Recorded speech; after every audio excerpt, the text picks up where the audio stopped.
It started with caffeine and chatter, late afternoon sunlight filtering through the tidy blinds, laughter echoing through the cul-de-sac.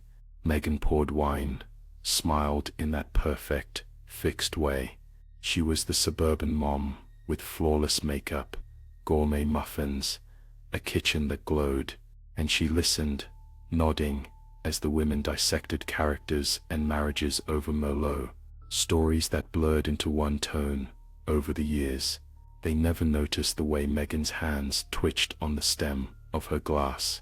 Weeks before, she told her book club about the man, the one she'd seen, she insisted, a pale, sharp-faced stranger lingering at the back fence, then across the street, his eyes dark in the dusk. The women's sympathy was delicious. Who would doubt Megan? She was so trustworthy. They whispered about the stalker, brought over casseroles, offered to walk her kids home. She let their worry deepen, like good wine, fed them hints and unease. The night it happened, thunder rolled across the sky, and the women's faces flickered in candlelight, caught in that electric hush after a storm. Megan sat at the head of the table, her voice low, her eyes wide with practiced fear. She told them the stalker had left notes, dead birds on her porch, scratched letters at her window. The room grew tense, brittle. Sally gripped her glass a little tighter. Gwen checked her phone, mouth thin. Megan looked at them, imagining how they'd look silent, how simple it would be to stop the noise. When the panic hit, it was quick. A smashed window, a metallic clang, a scream that twisted the air. The lights sputtered out. What followed was confusion, shuffling feet, overturned chairs, the scent of iron. By dawn, the neighborhood was sirens and yellow tape. 8 women, jaws slack, limbs askew, anchored the headlines.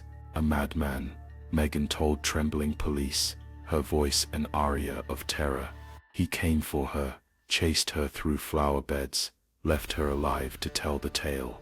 No one found a trace of him. They found Megan's wounds, shallow and self-made, a trembling shell of a survivor. At the funerals, neighbors hugged her, murmured prayers, brought casseroles still. Megan smiled her fixed smile, hiding her hands in her lap.